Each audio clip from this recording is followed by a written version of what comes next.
Podcast Tricolor, falando de São Paulo Futebol Clube. Salve, galera. O Tricolor encerrou a preparação para o jogo de hoje contra o Palmeiras. E na sexta-feira o São Paulo teve mais uma baixa. O Alisson sentiu uma lesão e foi vetado pelo departamento médico. Então, o que já era ruim, ainda conseguiu piorar. O São Paulo teve uma semana inteira para preparar os atletas para o jogo e perde um jogador às vésperas do jogo. O Alisson seria titular se tivesse condições de jogo, porque o Rogério vem escalando um time sem muitas modificações do time dos últimos jogos, a não ser por lesão ou por cartões. Então, o Rogério vem optando por jogar num sistema 4-4-2 com variações, com duas linhas com 4 jogadores e 2 atacantes. E dependendo de quem está no campo, quando é o Rafinha ou dependendo dos jogadores que ele escolhe, ele muda a variação e o desenho tático dentro do jogo sem necessidade de substituição. O jogo contra o Palmeiras já seria um jogo difícil só por ser um clássico, né? Só por ser um choque rei contra um rival. E dado o momento ruim do São Paulo, que vem de derrota, que vem de decepções, aí, apesar de ter feito um bom jogo contra o América no meio da semana passada, perdeu para o Botafogo em casa e ainda existe possibilidade do São Paulo cogitar uma classificação para uma pré-Libertadores e o time vai em busca disso, né? O que a gente pensa sobre o São Paulo classificar ou não para a Libertadores depende mais do que os jogadores podem apresentar, porque com o futebol que o São Paulo vem apresentando com essa equipe, é difícil pensar no São Paulo classificado, né, para uma pré-Libertadores, porque fase de grupo, chegar ali para G6, que seria, né, é muito difícil o São Paulo conseguir chegar entre os 6. Então o São Paulo, se pegar, pega um 8º lugar. Hoje o São Paulo está a 5 pontos do América, que é o 8º, mas tem bastante gente na disputa, tem Santos, tem Fortaleza, não vou lembrar agora todos os times de cabeça, mas vários times disputando aí pelo menos uns 5, 6 times disputando com o São Paulo essa posição aí de 8º lugar, 7º, 8º lugar. Hoje o 7º é o Atlético Mineiro, pasmem, né? O Atlético Mineiro hoje pegaria pré-Libertadores com a classificação que eles têm no Campeonato Brasileiro. Então, que era um time que quando começou o campeonato, todo mundo achava que brigaria lá entre os primeiros, mas não chegou. Então, o jogo já é complicado para o São Paulo por todo esse contexto, né? E no Allianz Parque, né, que é um local de predominância do Palmeiras, assim como o Morumbi, com o São Paulo como mandante, os rivais tremem, e o São Paulo tem predominância, e quando joga fora, sente, né? Os clássicos paulistas têm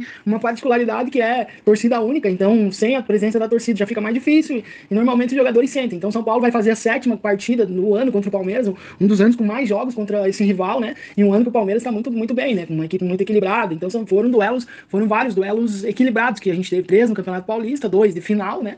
Um bem amargo pro São Paulo e um com uma derrota, inclusive, em casa, mas também a melhor vitória que o São Paulo teve sobre o Palmeiras foi em casa também. Mas eu quero fazer uma análise sobre a possível escalação do São Paulo, né? Com essa baixa aí do Alisson, que o São Paulo já tinha como baixas certas para esse jogo de jogadores considerados titulares ou que disputam posição, como é o caso do Rafinha, o próprio Rafinha na lateral direita, os zagueiros, a dupla de zaga que o Rogério vem jogando como titular, embora jogadores contestados pela torcida, né? O Léo e o Diego Costa, que nunca é demais lembrar que quem inventou esses 2 zagueiros jogadores como titulares da zaga do São Paulo, e só lembrando que nenhum dos 2 é zagueiro de origem, né? Na base, o Diego Costa era volante, jogava na equipe do André Jardim às vezes, ali como um terceiro zagueiro, mas a posição de origem dele era volante, então ele foi recuado para a zaga, inclusive pelo Diniz, quando o Diniz esteve no comando do São Paulo ali em 2019, 2020, né? Então o Diego Costa e o Léo também, que todos sabem, veio contratado da base do Fluminense, né? Um jogador que era do Fluminense, tinha passagem pelo Bahia,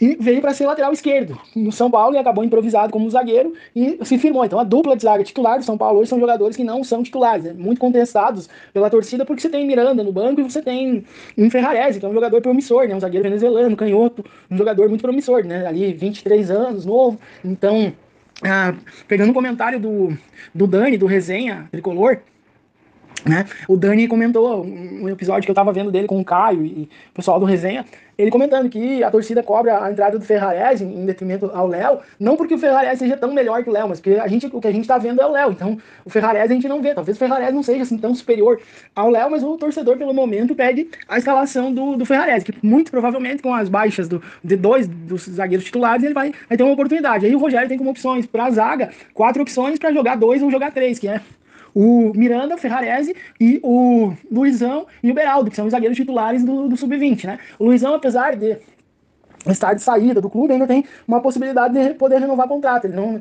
encerra o contrato ali começo do ano que vem, já tem possibilidade de assinar pré-contrato, mas ainda não fechou com ninguém. Ainda existe uma possibilidade do São Paulo conseguir manter o Luizão, que é um bom zagueiro, né? Uma das boas revelações da base. E vai ter uma oportunidade, quem sabe jogue. E a dúvida é, né, e principalmente pela baixa do Alisson, né, como que o São Paulo vai jogar, se o Rogério vai manter o posicionamento com duas linhas de 4 com variação, né, um 4-4-2 com variação, e sem muita mobilidade na defesa, porque os dois zagueiros que ele escolher são, por característica, jogadores que não têm tanta qualidade na saída de bola, que é o que pesa mais pro estilo de jogo do Rogério, e favorece a escalação, tanto do Léo como do Diego Costa, é a qualidade que eles têm maior, superior aos concorrentes na saída de bola, né, na construção de jogo. Mas, como o jogo é, pelas circunstâncias do jogo, como o jogo é no Allianz Parque, com um adversário que costuma amassar o São Paulo, né? Principalmente no início dos jogos lá no seu campo, como foi assim nos jogos do Campeonato Paulista na final e na Copa do Brasil também. Né, 2 derrotas do São Paulo, a Copa do Brasil com um gosto diferente, mas o São Paulo acabou perdendo o jogo, e o Palmeiras começou com um volume muito forte nos dois jogos, tanto que um acabou 4-0 e o outro poderia ter sido um 3-0 se o Veiga não tivesse perdido um pênalti. Então o São Paulo conseguiu equilibrar um pouco o segundo jogo lá da Copa do Brasil, mas o São Paulo tem dificuldade de jogar lá com o Palmeiras no Allianz, e não é de hoje, né, tem vários jogos, inclusive uma Libertadores, ali 2021, o São Paulo também tem um gosto amargo. Então, com todo esse retrospecto, com todo o contexto, com todo o momento, eu acredito que o Rogério vai fazer uma escalação diferente da previsível, né, ele não vai trocar só 6 por meia dúzia. No caso dos zagueiros, né? Jogar com o Miranda e Ferrarese, com uma linha com 4, com a única opção de lateral direito, que é o Igor Vinícius, torna uma linha frágil na marcação, né? E porque o Miranda e o Ferrarese, apesar de serem zagueiros de imposição, zagueiros físicos, eles têm um pouco de dificuldade no mano a mano. E a característica maior do time do Palmeiras, principalmente jogando no Allianz, é a transição na saída de bola, é recuperar a bola e sair rápido por um contra-ataque. Então, praticamente, São Paulo perdendo bola dá contra-ataque pro Palmeiras, né? E vai ter ali, quem sabe, o menino Hendrick, que vai ter oportunidade de jogar contra o São Paulo. O Hendrick, que tem uma história na base do São Paulo, pra quem não sabe, né? Não vou comentar isso agora, mas é uma história bem chata pro São Paulo, porque o Hendrick provavelmente vai ser uma das maiores revelações do futebol brasileiro dos últimos 30 anos. Então, se eu não tiver equivocado, né, no meu ponto de vista, isso poderia ser um jogador que estivesse no São Paulo hoje. Talvez não tivesse mais, não tivesse rendido um valor grande pros cofres do São Paulo. Mas enfim, né, hoje tá no rival. E também os jogadores que o Palmeiras tem, né? Dudu, o Scarpa, vários jogadores que podem ser diferencial, né, no jogo. Então o São Paulo precisa ter um pouco mais de cautela. Eu, particularmente, eu acredito, conforme as imagens que vocês vão ver aqui, que o Rogério vai escalar o time num 3-5-2. Eu escalaria, se eu fosse o Rogério, não estou dizendo que o Rogério vai fazer isso, mas estou dizendo que se eu fosse o Rogério, eu escalaria o São Paulo num 3-5-2 com o Felipe Alves, o Ferrarese no lado direito, o Miranda na sobra e o Luizão do lado esquerdo, alargando bem os zagueiros, conforme vocês podem ver na imagem, para ter a cobertura do lado como se fossem laterais, né? E o Miranda na sobra na cobertura do meio da defesa.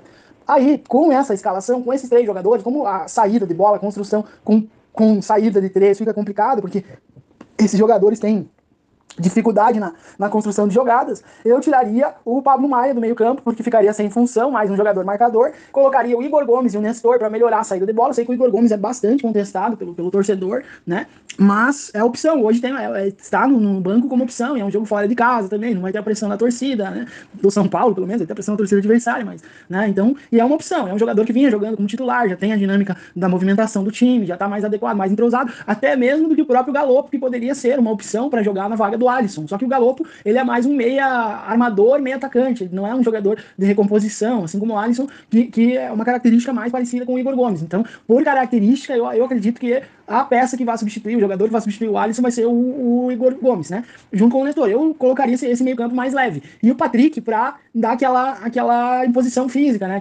Aquela chegada maior no ataque e também compor o meio campo ali junto com os alas, né? E com os 3 zagueiros, os laterais passam a ser alas. E como só tem o Igor Vinícius de opção na direita, porque o Moreira, inclusive, poderia ser opção, não está em condições de jogo, então vai arriscar. Se acontecer do Igor Vinícius se machucar, ele vai ter que improvisar alguém, quem sabe ali o Marcos Guilherme, que como opção, como ala direita, por isso mesmo o esquema, né? Porque daí se precisar trocar, ele pode colocar o Marcos Guilherme pela ala direita lá, e no lugar do Igor Vinícius, então fica pelo menos como opção. E os laterais jogando como alas, bem avançados ali. Eu jogaria com o Wellington no lugar do Reinaldo, porque para esse sistema, o Wellington é mais agressivo, ele ataca mais, ele tem mais condição física também para voltar, ajudar a marcar. Então, o Wellington sai na frente do Reinaldo nessa composição. Então, eu escalaria o Wellington, até porque com os meias fechando por dentro, os laterais vão ter um bom espaço ali, como vocês podem ver Vocês podem ver nessa imagem ali que os laterais têm um corredor, né, para atacar, e o Patrick encostando mais no ataque também.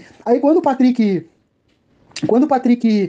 encosta no ataque, existe uma variação do sistema para um 3-4-3, que o Patrick encostaria mais, o Luciano ele vai ter um espaço muito grande dentro do campo ali, numa zona de flutuação, onde ele se sente mais confortável. Eu tenho uma dúvida ainda se o Rogério vai escalar o Luciano ou vai escalar só o Caleri com mais um meia, né, que pode ser o Galopo também, ali na posição do Luciano. Mas se o Luciano jogar, ele vai ter essa condição de poder flutuar entre as linhas do Palmeiras, que pode ser interessante. Até baseado no jogo do Allianz da Copa do Brasil, o São Paulo melhorou no momento que o Rogério colocou o Luciano no segundo tempo no jogo, né? Inclusive criou algumas chances, né? E junto com o Caleri ele incomodou um pouco mais. Então, e aí o Patrick pode encostar mais no ataque, tem essa versatilidade, e o São Paulo tem essas variações. Só que o jogo é jogado, né? O jogo vai ser bem difícil, bem complicado. E se o Palmeiras seguir a mesma estratégia e amassar o São Paulo, como vem amassando, é bem complicado pro São Paulo. É bem difícil o São Paulo ter um resultado positivo, mas é o jogo, né? É um clássico, é um choque rei, são dois rivais e por que não o São Paulo ir pra lá e fazer um crime, né? Conseguir uma vitória. Se a gente deixar de acreditar no São Paulo, perde o sentido, perde a graça a gente torcer, né? Então, se você gosta dessa análise, se você gostou dessa análise, do comentário aí sobre o jogo, deixe seu like, comente, compartilhe, se inscreve no canal aí e no Instagram também, aí, curta no Instagram e dá essa moral pra gente aí no podcast Tricolor. E vamos continuar aí falando sobre São Paulo Futebol Clube e torcendo sempre, né, pro São Paulo viver dias melhores, apesar do momento difícil. É isso aí, galera. Um grande abraço e vamos que vamos.